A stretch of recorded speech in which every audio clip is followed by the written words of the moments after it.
Heaven Official's Blessing. Chapter 47. Audio source: WuXiaWorldAudiobook.com. Raiding a heavenly palace, 3 lines to scare all gods. Silver shimmered turbulently, and without thinking, Xie Lian's first reaction was to block with his hand, and the Rui on his arm, if the situation called for it, would attack automatically. Yet, those silver butterflies never charged towards him, and instead, flew around him to attack the 2 behind who were fist-fighting just moments ago. Feng Xin and Mu Qing suffered before in the hands of those deathly spirit butterflies, knew how powerful they were, and didn't dare to be careless. They both raised their hands at the same time and cried, "Shield!" Millions of silver butterflies jetted towards them, flapping their wings like blasting winds, but there was an invisible wall blocking them, and the butterflies smashed against it like a thunderstorm, hailing and battering. White lights flared from the friction like sparks. It appeared that the 2 had casted a spell to shield, but even against a magical shield, the deathly spirit butterflies were forceful and endless, crazy like moths to flames. Even with the spiritual defense, the 2 seemed to be pushed back by the relentless deluge of butterflies. A moment of carelessness and the enemy took the upper hand. If they didn't release the shield, the butterflies will push closer. If they did, there'd still be no chance for them to grab for their weapons, and both Feng Xin and Mu Qing mentally swore, gritting their teeth to hang on. Feng Xin took a glance and saw Xie Lian was still standing where he was, his head lowered, and shouted immediately, "Your Highness, don't stand there, come behind the shield." Yet, when Xie Lian turned his head, not a single hair is harmed. He frowned. Huh. The 2 looked closely and almost spat blood from angry shock on the spot. Xie Lian had in his hand a deathly spirit butterfly, looking rather confused. Earlier, when the butterflies were gusting through like wild winds, there was one that was a little slow and couldn't follow. It had flapped with difficulty in front of Xie Lian, and he thought it worked really hard, but the poor little silver butterfly couldn't fly anymore, so he subconsciously extended his palm just beneath it.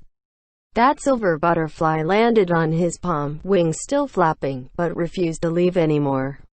Both Feng Xin and Mu Qing popped veins. "Don't touch that thing with your hand." Just then, Xie Lian felt a tightening on his wrist. Someone had gotten a hold of him, and pulled hard. His entire person was pulled into the darkness beyond the door. Yet, although he was shrouded in the dark, he didn't feel any alarm or insecurity. This darkness was like a layer of gentle armor. Not only did he not sense danger, it actually somehow calmed him down.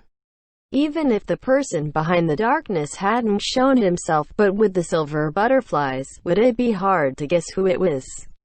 Mu Qing cried in disbelief. What impudence to come all the way to the heavenly court! What arrogance! A voice laughed. "We're all the same. Wasn't the upper heavenly court impudent in my territory?"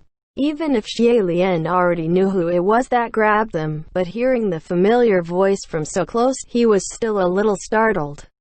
Feng Xin shouted, "Watching, the martial heavenly emperor is here in the heavenly court. You let him go?" Watching clicked his tongue. "Then let's see if you have the skill." As he finished his words, the giant doors closed heavily with a bang. Xie Lian could feel Watching holding him tightly with one hand, taking him to an unknown destination. It was black all around them, and the silver bells on the black boots clinged and clanged in his ears. The ground beneath their feet were uneven. It really wasn't the bright, glorious roads of heaven, but more so a wild valley. Watching must have used the distance-shortening array to connect the front gates of the palace to Xianli to some valley. But to connect the heavenly court to somewhere else using the distance-shortening array was no easy feat. At least, only a handful of heavenly officials could do it, so how had he done it? Xie Lian was about to speak when a voice exploded in his ear. "Your Highness, where are you?" The angry roar came from Feng Xin. His voice was in his ear, but his person was not. It was all shouted within the spirit communication array. Xie Lian's eardrums hurt from the noise, and many of the heavenly officials were also blasted out, asking in fright, What's going on, General Nanyang?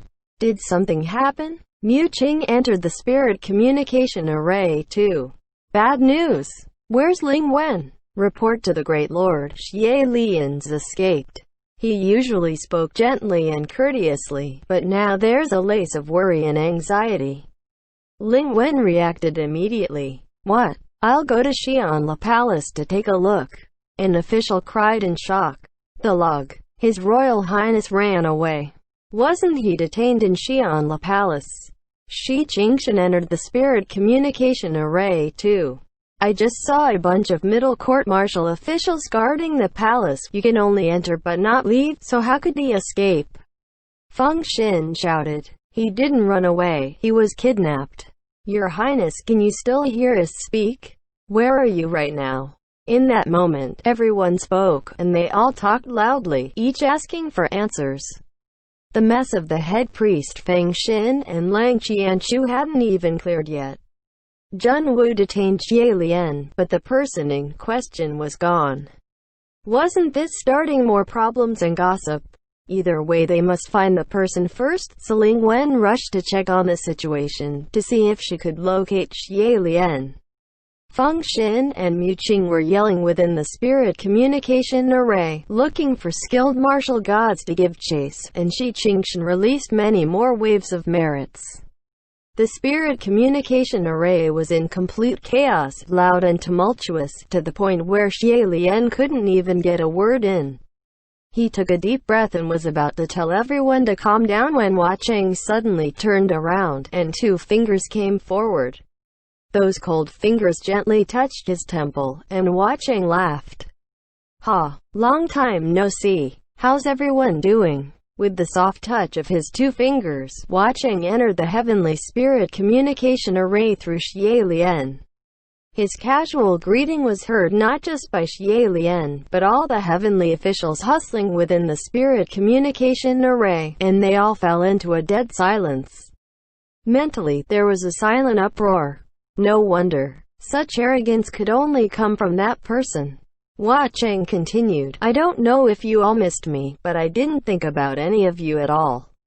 There were indeed many heavenly officials in the heavens who secretly thought about him every day.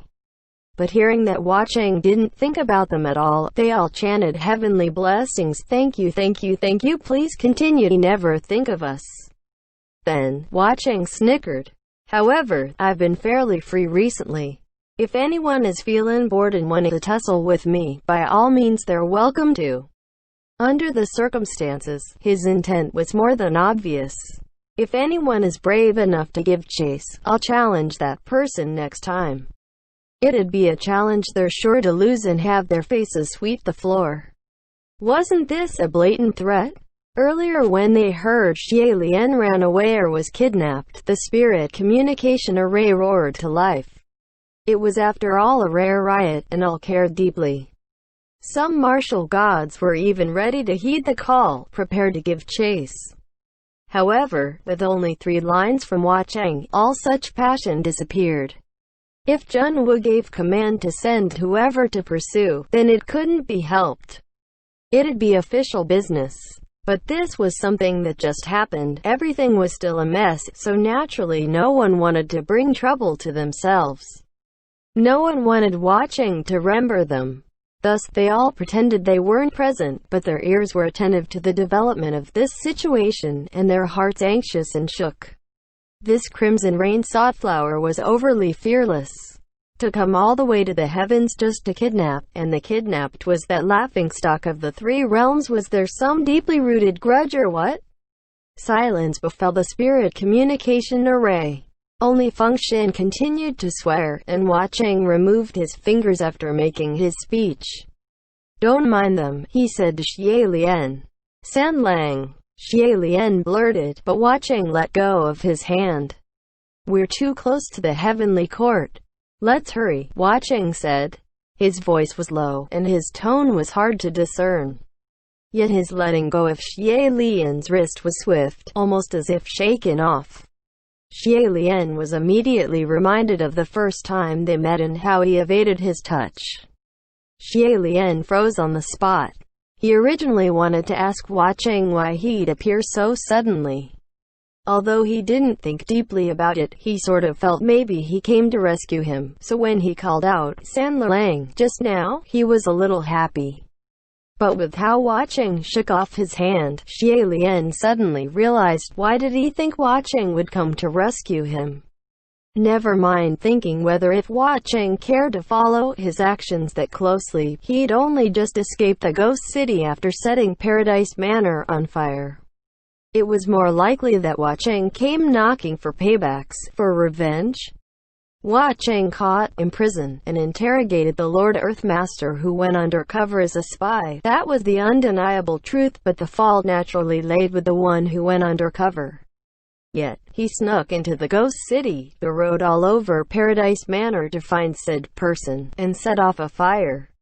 Even if in the end Paradise Manor burnt the way it did was because Shi Qingshan fanned the flames. The first kindle in the armory was started by him. Others might not even have thought of setting anything on fire, so no matter what, Xie Lian need to take responsibility. The two walked, one behind the other. The more Xie Lian thought, the worse he felt, and the guiltier he became. "San Lang, I'm sorry," he apologized. Hua Cheng suddenly paused in his step. "Why are you apologizing?" Xie Lian stopped too. "I went to the ghost city for investigating the missing Earthmaster. I didn't tell you the truth, yet you treated me with utmost hospitality, but I even burnt down your Paradise Manor. I feel really bad." Hua Cheng didn't say anything. Xie Lian also knew that "I feel really bad" really didn't amount to much, and felt even more ashamed.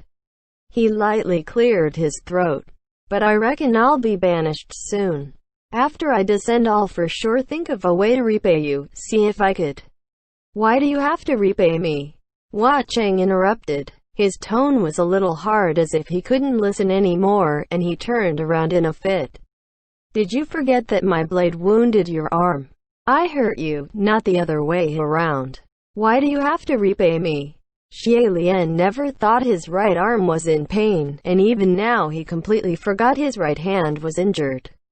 He paused, then said, My right arm's fine. It'll be better soon. Besides, it only became like this because I rushed forward to strike, so you're not to blame." Hua Cheng watched him intently, his left eye unusually bright. Xie Lian suddenly noticed that he appeared to be shaking. After a moment, Xie Lian realized it wasn't Hua Cheng who was shaking, but the scimitar Yiming on his waist. That silver scimitar, hung upon red robes, was shaking non-stop. The eye contoured by a silver line was also trembling. If it was the eye of a child, then this child, at that moment in time, must be bawling with tears. End chapter.